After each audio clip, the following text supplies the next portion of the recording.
Welcome to the deep dive. So tonight we're dropping into a scene that's already hours deep. Imagine this. Two figures, perched on this high, desolate outcropping in the pitch black. The cold is just biting. And it is absolutely not a friendly chat. This is a controlled, almost surgical confrontation. On one side, you have Marathe from Les Assassins de Fauteuil along the AFR. And on the other, Steeply, an agent from Unspecified Services, the USOUS. Right. The stakes are just incredibly high from the get-go. You can feel it in the environment itself. I mean, the whole setup is designed to be physically punishing. Take Steeply. He literally cannot sit down. Cannot sit. Why? He has a small Taurus PT9 pistol unsafety taped to his shaved inner thigh. If he sits, if he even tries to relax, it could be, well, catastrophic. So this agony isn't just a side effect. It's a professional requirement. It's part of the job. Wow. And then you have Marathe, who's dealing with the situation in a completely different way. He's not sleeping, but he's found this method of resting through what the source calls radical mental detachment. Yeah, it's a skill he apparently perfected after losing his legs in that incident with the USA train. He's described as sort of nibbling at his own consciousness like popcorn. Like popcorn. He's spectating his own mind to separate himself from his body, from the cold, from this whole insane meeting. The level of control there is just something else. It's the ultimate contrast, isn't it? Steeply is all about external performance and self-mutilation to stay focused, while Marathe is using this, deep internalized dissociation. So that's our mission for this deep dive. We're going to unpack the raw philosophical tension that's unfolding between them in real time. We're treating their actions, their sacrifices, their beliefs as just the absolute reality of their world. This is about the true cost of desire and the price of deception. Okay, let's get into it. The physical setting on that ledge is just brutal, and Steeply's body is really the focal point of that brutality. He can't sit, so he's constantly shifting his weight, and Marathe notices this gesture he makes. Right, he crosses his arms against the chill, and it's this convincingly feminine, unconscious gesture. It shows how deep he is inside the persona. But then you look down, and the illusion is just shattered. The commitment to the role, the horror of it, it's all in his feet. Oh, absolutely. The feet are, they're what breaks the whole thing open. Marathe sees them as broad, hairy, yellow-nailed. The text uses the word trillesque. Trillesque. And he's wearing these ridiculously high heels, USA women's heels. And his feet are described as mangled, like they're being squeezed. Like loaves of processed bread, yeah. Yeah. The blood flow is cut off, and the physical result is it's ghastly.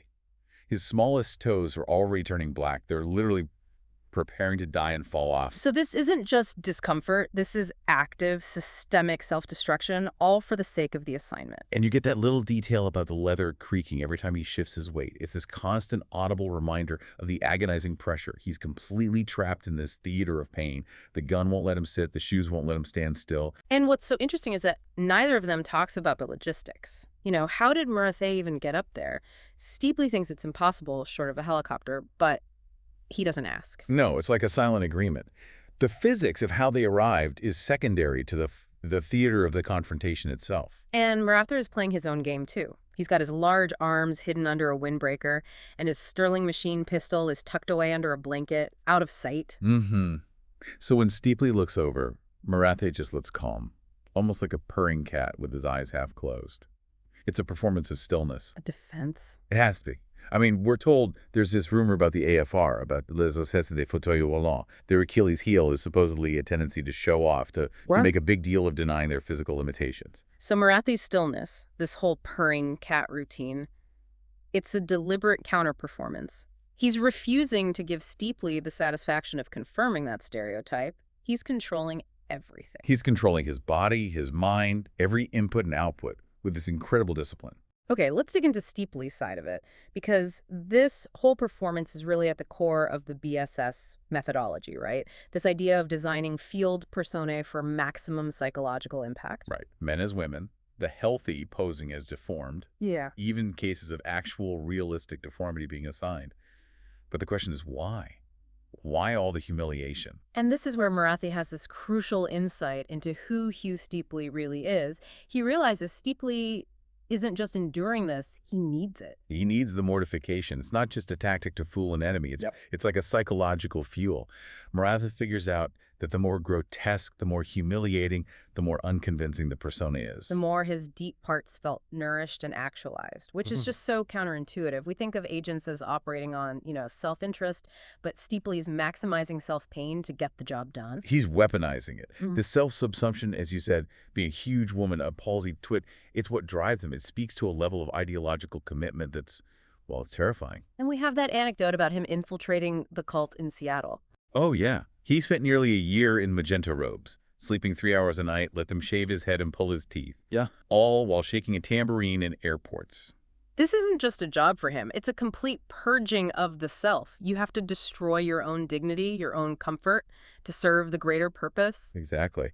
And so Marathi is watching all of this, the heels, the blackening toes, the hidden gun, and he understands Steepley is making a weapon out of his own vulnerability. It's a horrifying level of professional dedication. And that's why Marathe has to be so controlled. He knows he's being watched for that rumored AFR weakness, that vanity. Right. His hidden arms, the concealed pistol, the calm expression. It's all this quiet, rigid discipline. It's his way of saying, you're not going to find that weakness in me. It seems like Marathe has the psychological upper hand then, doesn't he? If Steepley needs this spectacle of humiliation to feel nourished, and Maratha is just calmly refusing to engage with it. In a way, yes, but it also makes Marathi predictable in a different way. If the expectation is that he'll show off and he rigidly refuses, he's still reacting to their expectation. Steepley's performance, as grotesque as it is always dynamic. He's broadcasting, I will sacrifice anything, even my own body parts, and that makes me dangerous. Well, Marathe is just refusing to play the game. Exactly. It's a psychological stalemate, Yeah. and it's all being played out through these physical extremes. And then, after hours of silence, Steepley is the one who finally speaks. The sound is weird, right? Flat and intimate because the high altitude just sucks the resonance out of his voice. Yeah, and he sounds almost scared Yeah. or confused. He finally reveals what's really bothering the U.S. office about the AFR. It's their perceived disinterest in anything but the harm itself. The agendaless enemy, that's what terrifies them. That's the heart of it. Steepley says it plainly. Their behavioral science people cannot find any positive political goal. It's not about territory, it's not about money or power.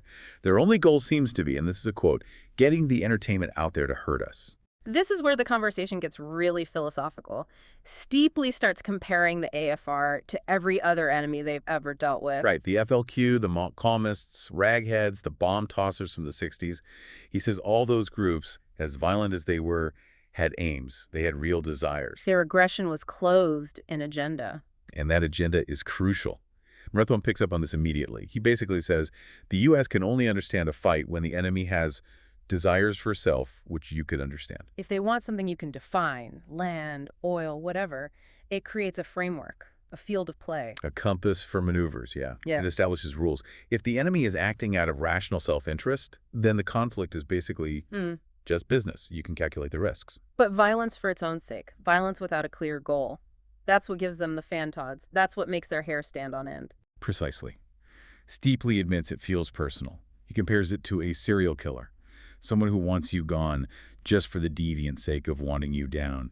It completely upends the idea of rational negotiation, which is, the bedrock of the whole American system. But Maratha isn't buying it. He starts rotating his finger, which is the Quebecois sign for impatience, and he pushes back. He's like, what about all the other groups that hated you? He lists them off Shining Path, the cocaine cartels, Iraq, Iran. Iran calling the U.S. the very large Satan. And Steepley says, yes, they hated us, but there was always a third thing, some other goal that mediated the hate. Petroleum, power struggles, neo-Marxism. That third thing abstracted the conflict, made it less purely malicious. Without that mediating goal, it just becomes pure malice, just wanting negatives. And you have to think from the BSS perspective, their whole strategy is based on behavioral science, right? Predicting rational moves. If your enemy doesn't want anything tangible from you, but just wants you to suffer, all your models are useless. You have no leverage. It's an existential threat.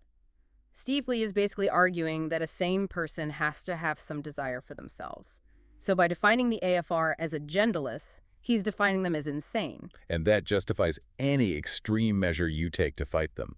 It justifies, taping a gun to your thigh and letting your toes die. But Marathi's impatience here, it feels like he thinks this is just a philosophical dodge. He seems to be implying that the U.S. isn't scared of nihilism. They're scared that the AFR's motive is so simple it actually exposes a fundamental weakness in the American system itself. Exactly. If your whole system is built on self-interest, why is the idea of pure, generalized harm so terrifying? Which is the perfect pivot. Marathe brings the conversation right back to the system. Steeply is defending. He asks, very quietly, about American desires. And Steeply, even in that absurd wig and dress, takes the question with total seriousness.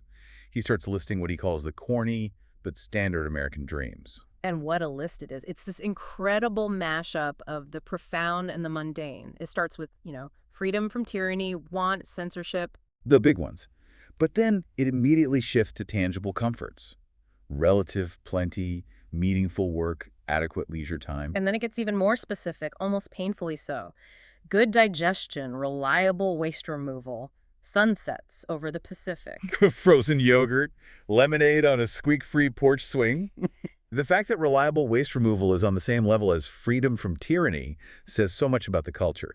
It's all been boiled down to pleasant personal comforts. And that one detail about shoes that don't cut off circulation coming from him in those heels with his circulation failing, the irony is just screaming. It's incredible. So Maratha takes all this in, this whole inventory of desires, and he gives it a name. He says the U.S. person is utilitarian. Utilitarian. Maximize pleasure, minimize displeasure, and the result is what is good. That's the USA in a nutshell. And that's the opening Maratha was looking for. Because if the whole system is just about the pleasure principle, he knows exactly where the vulnerability is. He immediately asks the killer question, whose pleasure are we talking about maximizing? Is it each individual's pleasure for themselves? Or is it the maximum pleasure for everyone, for the whole group? Steeply's answer is, of course, the official line. He calls it the American genius.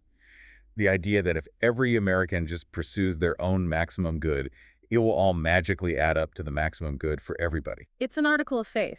The individual's right to chase their own vision of pleasure is utterly sacrosanct. But that creates an immediate problem, right? What happens when my maximum pleasure directly conflicts with yours? Which is where Steeply has to introduce the loophole. The deviant loophole. This is so important. It's how the whole ideal of self-interest gets to keep its moral high ground. Exactly. Steeply says that anyone who gets pleasure from someone else's pain, well, they're not a real American individual. They're deviant, a sadistic sicko, and they are immediately excluded from the community. That exclusion is everything. If the system was naturally harmonious, you wouldn't need to exclude anyone. The very fact that you have to kick out the sadistic sicko proves the system recognizes that there's a dangerous kind of pleasure out there. Malicious pleasure. A pleasure that threatens the whole equation. The moment your happiness depends on my suffering, you're out. But doesn't that just completely undermine the whole argument?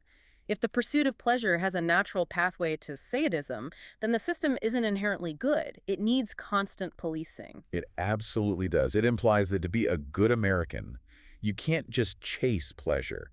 You have to first filter all your potential pleasures through this moral screen to make sure they're not hurting anyone else. Which Steeply says is the job of the education system. Right. He's protecting the philosophy by defining any destructive self-interest as non-American. And you just have to imagine Marathe looking at this man who is literally mutilating his own feet for a job, thinking how fragile that argument must sound. And it comes right back to the AFR. If their pleasure is derived from watching the U.S. suffer, then by Steeply's own rules, they are the ultimate deviant sickos. But you can't just exclude a geopolitical entity, and that's the problem they're facing. So Marathe, knowing that Steeply's whole argument depends on kicking out the deviant, he creates a new scenario, a hypothetical that's competitive, but not sadistic. Yes, the test of the single-serving soup. It's brilliant. He imagines two decent, ravenous people and one limited resource. A single can of Habitant soupe au pois, French-Canadian pea soup. And he makes a point of saying it's single-serving size. That detail is perfect because it's a food that's really hard to divide without making the portions just insulting. And both men are large and vigorous and starving.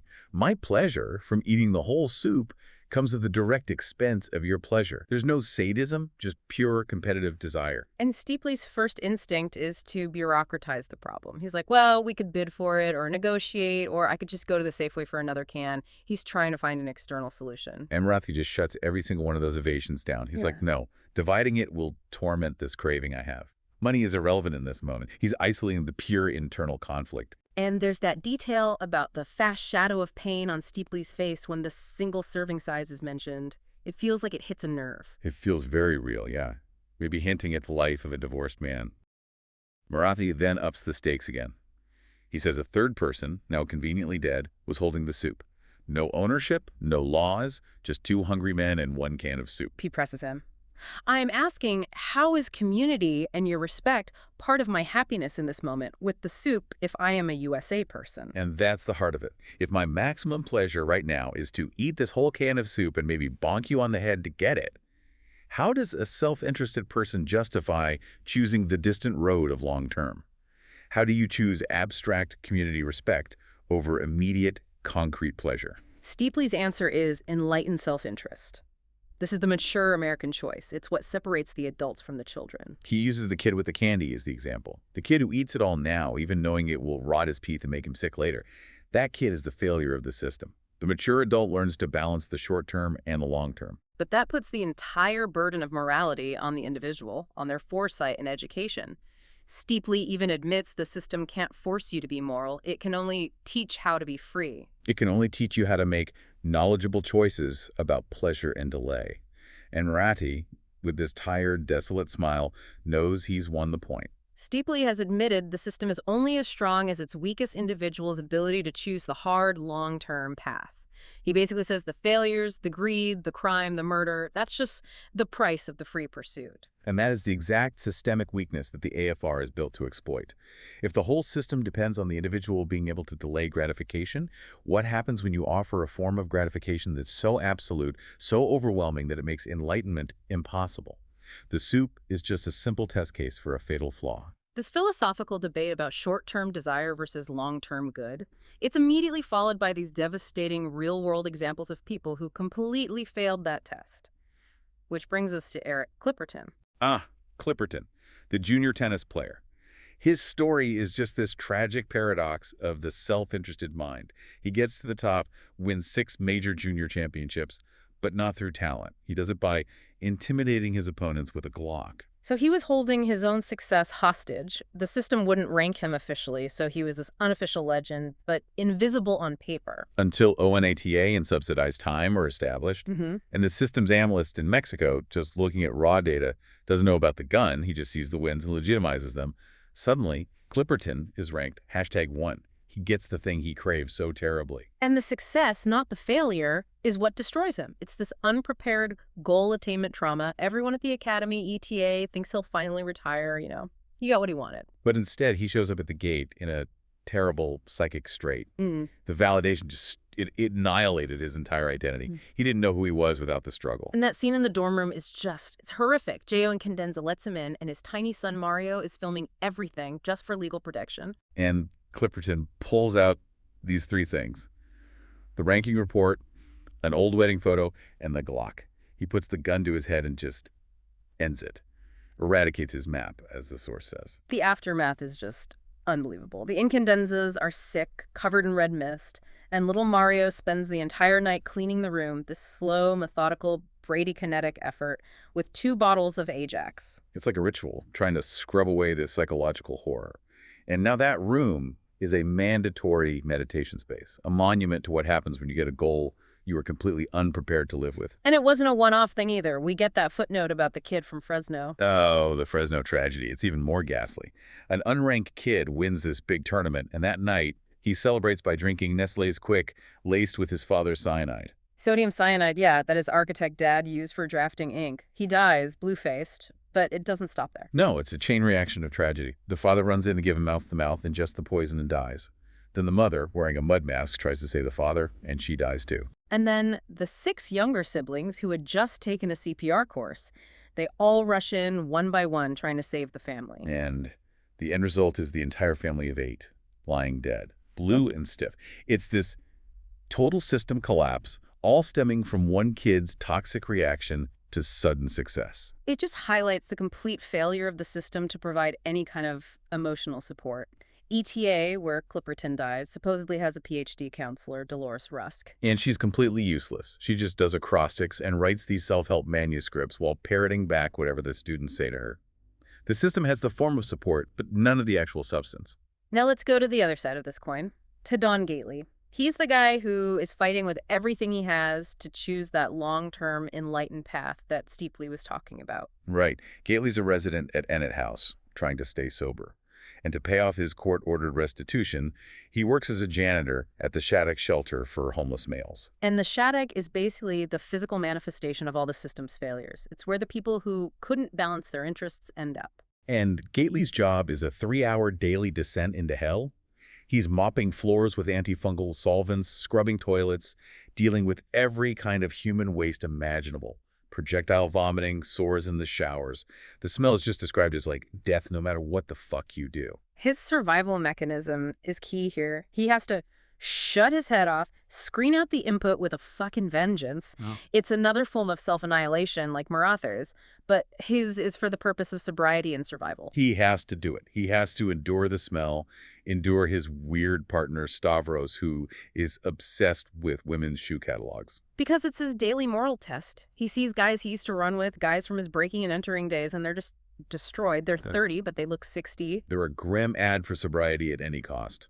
This place is a constant screaming reminder of what happens when you choose immediate pleasure, and Gately's commitment to cleaning up that mess is his version of delayed gratification. He is choosing the repulsive, difficult, long-term path every single morning. So you have Clipperton, who is destroyed by success he wasn't ready for, and Gately, who has to endure literal death and degradation to achieve the slow, grinding success of sobriety.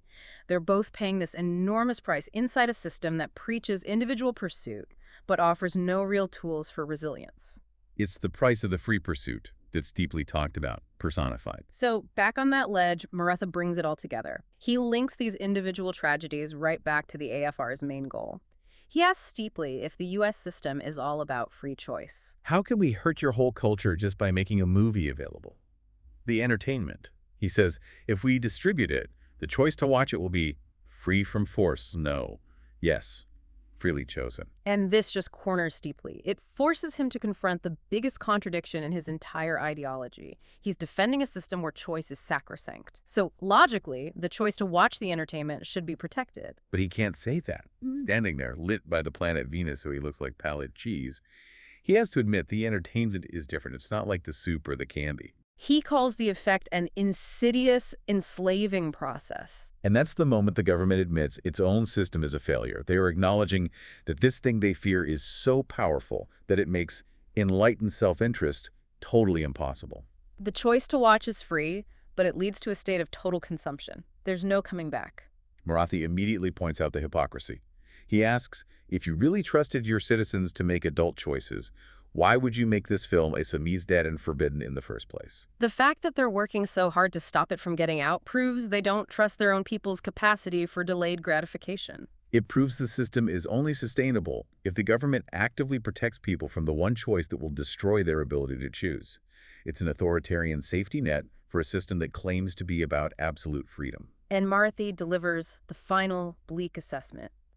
The first choice, the decision to watch, is a free choice, sacred to the viewing self. But after that first viewing, there seems to be no choice.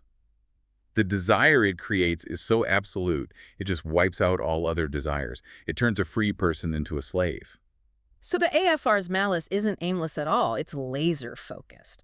They're weaponizing the pleasure principle itself to destroy the American ideal of the free, sovereign individual. They're offering an escape from the pain of choosing. And that escape is slavery. While this high-stakes philosophical battle is happening on the ledge, we get a glimpse of the political chaos that created this whole mess in the first place. We jump to President Gentle. He's floating in an oxygenated porta-bubble meeting with his cabinet, who are Motown girl puppets in drag. With these huge, ridiculous robber baron mustaches sitting around Saquon placemats, the whole image just screams absurdity and complete detachment from reality. And Gentle is congratulating himself on the territorial reconfiguration of ONAN. He's calling it a thoroughgoing logistical coup. While admitting, that Delaware's a bit crowded now and there are some curvy-horned animals on the loose. Minor details. But the cost of this coup is where reality hits. Tyne, the chief of unspecified services, cuts right to it. Now it's time to think about how to pay for it. And then the financial folders come out, emblazoned with a yawning red skull, the sign for catastrophically bad news. The puppet cabinet members are stunned. One of them asks if a number with that many zeros even has a name. Tyne then lays out the systemic paralysis they're in. He calls it the infamous democratic triple bind. And this is the macro-level version of the individual failure of enlightened self-interest. Right. It's a trap with three horns, and they're all impossible to solve together. First, the voters demand vision. They want big, expensive programs like the reconfiguration. They want the government to spend. Second horn, the tax revolt. Gentle promised no new enhancements. Mm. They can't raise taxes. And if they cut the programs the voters demanded, the electorate will whinge and march and have a tea party so they can't increase revenue or cut spending. And the third horn, the global financial community, the Reserve Board, trade partners, they all demand a balanced budget. They want solvency. So they're completely trapped. Political survival requires them to spend, but financial reality requires them to stop, and the global markets demand they do both at the same time. It's the government making the exact same puerile, short-term choice that's deeply condemned. They chose the immediate political pleasure of a visionary project and no new taxes over the difficult long-term health of the nation. And Gentle's brilliant solution is the advertising scheme. He brings in Mr. P. Tom Veals, a tiny stick puppet, and Luria P. to explain the plan for naming years after corporate sponsors. This is how they're going to generate the revenue to fix the mess. But the real kicker is what the president himself is actually focused on. He's not really paying attention to this solution for his country's existential financial crisis. He's distracted. He's obsessed with a punter from a recent college football game. The Kennel Ration Magnavox Kemper Insurance for Scythia Bowl. And it wasn't even the game. It was the fact that this punter's kicks hung in the air for so long that Gentle was able to eat an entire wiener stem to stern before the ball came down. The leader of the free world, facing financial ruin, is completely captivated by high-concept entertainment and the performance of consumption. His attention has been totally captured. Which is the exact psychological vulnerability the AFR is planning to exploit with the entertainment. The whole system is rotten from the top down. So we've seen this agonizing fight for enlightened self-interest play out at every single level of this world, from the philosophical debate over a can of soup on a freezing ledge, To the psychological self-destruction of athletes like Clipperton, to the daily, grinding, disgusting fight for sobriety that Gately endures. and right up to the catastrophic, completely detached decision-making happening in the highest office of the land. The conflict is the same everywhere. Steeply defended the right to the free pursuit of happiness, but he had to admit that the failure of that pursuit, the inability to choose long-term good over overwhelming immediate pleasure, is the price you pay for that freedom. The AFR isn't trying to conquer them, they're weaponizing that price. And Marathi's final thought about that sunlit park in Boston, right before a nuclear blast. It's just a terrifyingly perfect image. The freedom to choose to watch the entertainment is sacred, yes, but that single choice triggers the annihilation of all future choices. It's a free choice that leads directly to slavery. And government knows it. Their frantic efforts to stop this film prove they have a deep, abiding fear that their entire system is vulnerable to a pleasure so total it destroys the very idea of citizenship. Steeply self-mutilation, the entire BSS psychological theater. It's all in the service of trying to save the citizens from themselves, trying to save them from their own freedom. So as you think about this whole dark confrontation, here's a final thought to consider. If the highest desire in this free, utilitarian society is to feel valued and not to be agendalessly despised, What does it say about that society when people like Clipperton have to commit ultimate self-destructive violence, or when men like Gately have to annihilate their own dignity on a daily basis, just to achieve a basic level of validation and survival, a level that the system promises but clearly fails to deliver? Is that kind of freedom worth the guaranteed ruin of its most vulnerable people?